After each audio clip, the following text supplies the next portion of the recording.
আমি সর্বপ্রথম মহান আল্লাহ রাব্বুল আলামিনকে স্মরণ করছি, যিনি আমাকে আজকে আপনাদের সাথে একত্রিত করে সুন্দর একটি শোডাউনের আয়োজন করতে পেরেছি। জাতীয় পার্টি মরহুম এরশাদ সাহেবের যে নাঙ্গলের প্রতীক, মানুষের আস্থার প্রতীক, মানুষের ভালোবাসার প্রতীক। এই নড়িয়া শরীয়তপুরে একসময় আমাদের নড়িয়াতে শরীয়তপুরে একসময় আমাদের জাতীয় পার্টির মন্ত্রী এমপি ছিলেন, তিনি মারা গেছেন। তার জন্য রুহে মাগফিরাত কামনা করছি আমরা সবাই। আপনারা জানেন দীর্ঘ 37 বছর হয়ে গেছে এদেশে জাতীয় পার্টির অবস্থান খুবই ক্ষীণ ছিল। নেতৃত্বের অভাবে হোক, রাজনীতির কারণেই হোক, পরিস্থিতির কারণেই হোক, আমরা জাতীয় পার্টিকে আমাদের বিগত নেতা যারা ছিল সুসংগঠিত করতে পারে নাই। তাই আমরা সেই জায়গা থেকে বলবো যে আমাদের এবার নির্বাচন, আমরা এককভাবে নির্বাচনে লড়তেছি। এই নড়িয়াতে এবং সখীপুরে হাজারো আমাদের মুরব্বীগণ আছে, এই জাতীয় পার্টিকে একটা আদর্শিক দল হিসাবে ছিলেন। আমাদের মরহুম এরশাদ সাহেব 64টা জেলায় প্রত্যেকটা গ্রামগঞ্জে প্রত্যেকটা এলাকায় যে ভালোবাসার স্মৃতি সে রেখে গেছেন। আপনারা জানেন রাষ্ট্র ধর্মকে ইসলাম ধর্ম করা, শুক্রবারে ছুটি গ্রহণ করা এবং প্রত্যেকটা মন্দির মসজিদ, প্রত্যেকটা সরকারি পাঠশালায় আপনাদের বিল মকুব করা। আসলে আমরা বলতে গেলে অনেক কিছু বলতে পারি, এত সময় আমরা হয়তো নিব না।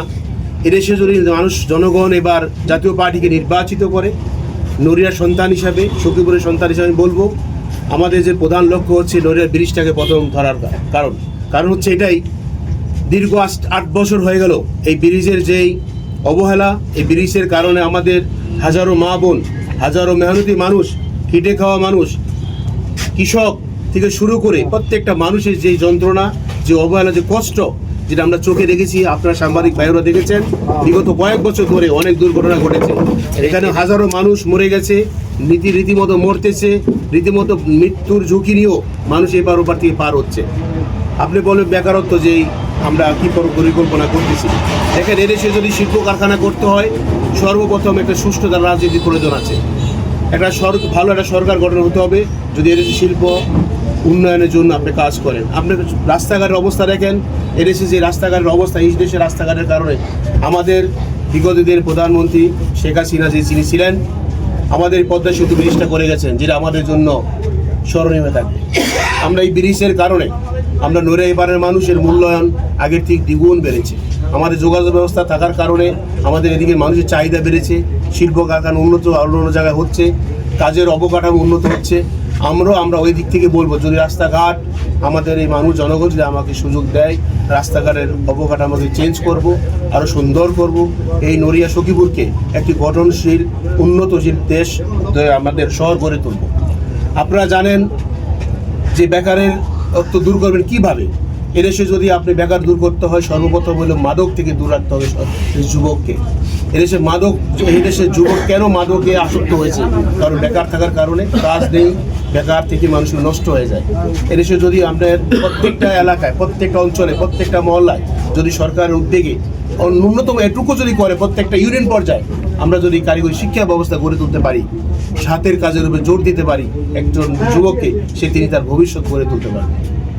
এবং আজকের যে পরিস্থিতি, রাজনীতি, আজকে যে সহিংসতা রাজনীতি শুরু হয়েছে, আমরা রাজনীতি এরশাদ সাহেবের, আমাদের মাননীয় চেয়ারম্যান গোলাম জিএম কাদের সাহেবের কথা বলবো যে আমরা সর্বপ্রথম আমাদের দেশকে বাঁচাবো, আমরা না ভোটের পক্ষে ভোট দেব, এটি আমার স্পষ্ট বার্তা আমাদের।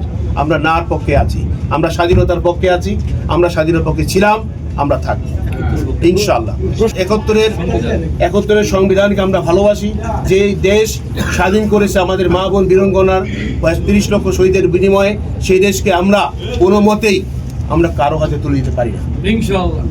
আর একটা কথা হচ্ছে, আগামী নির্বাচনে আমি সবাইকে অনুরোধ করব, এবং আমার প্রতিদ্বন্দ্বী 2 দল আছে যাদের সাথে আমার বড় ভালো সম্পর্ক, যাদের সাথে আমার ভালো বন্ধুত্ব আছে, আমি তাদেরকে বলবো সবাই সবার জায়গা থেকে রাজনীতিকে সুন্দর একটা সৃষ্টি করেন, সুষ্ঠুতার রাজনীতিকে তৈরি করেন। আপনারা হানাহানি মারামারি করবেন না, আপনারা কাউকে ভোটের অধিকার থেকে হরণ করবেন না। প্রত্যেকটা মানুষের, প্রত্যেকটা নাগরিকের ভোট চাওয়ার অধিকার আছে। এদেশের ডেমোক্রেসি দেশে আপনি ভোট করবেন কাকে নিয়ে? প্রতিদ্বন্দ্বিতা যদি না থাকে এই ভোটের কেন্দ্রে ভোটে কেউ যাবে না। সেটা গ্রহণযোগ্যতাও পাবে না। মানুষ কি বলবে? খালি মানে সবাই গোল দিতে পারে। মানুষ জিজ্ঞেস করলো, বাবা তোমার স্কুলের ছাত্র কয়জন? দুইজন। তো রোল নাম্বার কয়জন? এক। এটি স্বাভাবিক। একটা প্রশ্ন ছিল, বিরোধী প্রার্থীর তুলনায় ভোটাররা কেন আপনাকে বেছে নেবে, যদি এই বিষয়টা একটু হ্যাঁ, সবাই সুন্দর কথা বলছেন। আমাকে কেন বেছে নেবে? আমি একজন প্রবাসীরা এদেশের অর্থনৈতিক খাতে যে অন্যতম গুরুত্বপূর্ণ ভূমিকা রাখে। আমাদের মতো হাজারো যুবক আজকে প্রবাসীদের থেকে এদেশের সর্বদিক থেকে যেই ভূমিকা রাখে অর্থনীতি, আমি সেই জায়গা থেকে বলবো আমরা দেশকে ভালোবাসি, এদেশের জন্য আমরা কিছু করতে চাই। আমাদের যে স্বপ্ন, আমাদের স্বপ্ন ধারণা আছে, এদেশের মানুষ কেন ভোট দিবে? এদেশের মানুষ ভোট দিবে না। জাতীয় পার্টি একটা নিরসন, সন্ত্রাস বিরোধী, মাদক বিরোধী, চাঁদাবাজ বিরোধী এবং শান্তিপ্রিয় একটা দল। আমি সেই জায়গা থেকে বলবো, নড়িয়ার মানুষ যদি আমাকে ভোট দেয়, আমার কাছ থেকে আমি নিশ্চিত করতে পারি আমার কাছে কেউ নির্যাতিত হবে না। জাতীয় পার্টির পক্ষ থেকে নির্যাতিত কখনো হয়নি, হবে না। আমি দেশের জনগণকে বলবো, নড়িয়া সখীপুর যারা আমার আজকের এই কথা, আমার প্রবাসী ভাইরা যেখানে আমার এই কথা শুনতেছেন, দয়া করে বলবো আপনার ভোট আপনার বিবেক দিয়ে দেন, আবেগ দিয়ে নয়।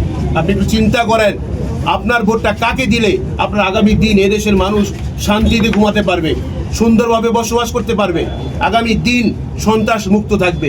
একবার চিন্তা করুন। আমি আহ্বান করব এই জাতীয় পার্টির পক্ষ থেকে আমাদেরকে, যারা আমরা রাজনীতিকে ভালোবাসি, এই দেশকে ভালোবাসি, আমাকে সুযোগ দিন, আমাকে দায়িত্ব দিন।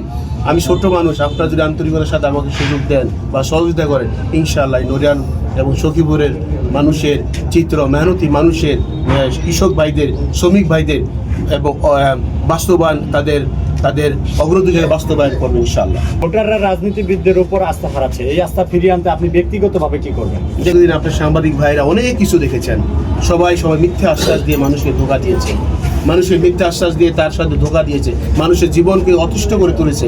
একটা মানুষ বিদেশ থেকে এসে যদি ভালোভাবে না থাকতে পারে, প্রবাসী জীবন থেকে এসে যদি ভালো হয়, আপনি এই দেশে টাকা ইনভেস্ট করবেন, তার কেউ সমস্যা, আপনার ভালো একটা কাজ করবেন, সেখানেও সমস্যা।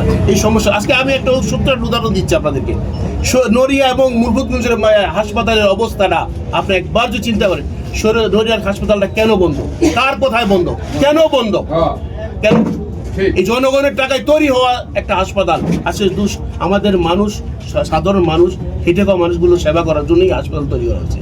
আজকে আমরা টাকার কারণে, অর্থের কারণে ভালো চিকিৎসা আমরা দিতে পারি না কাউকে।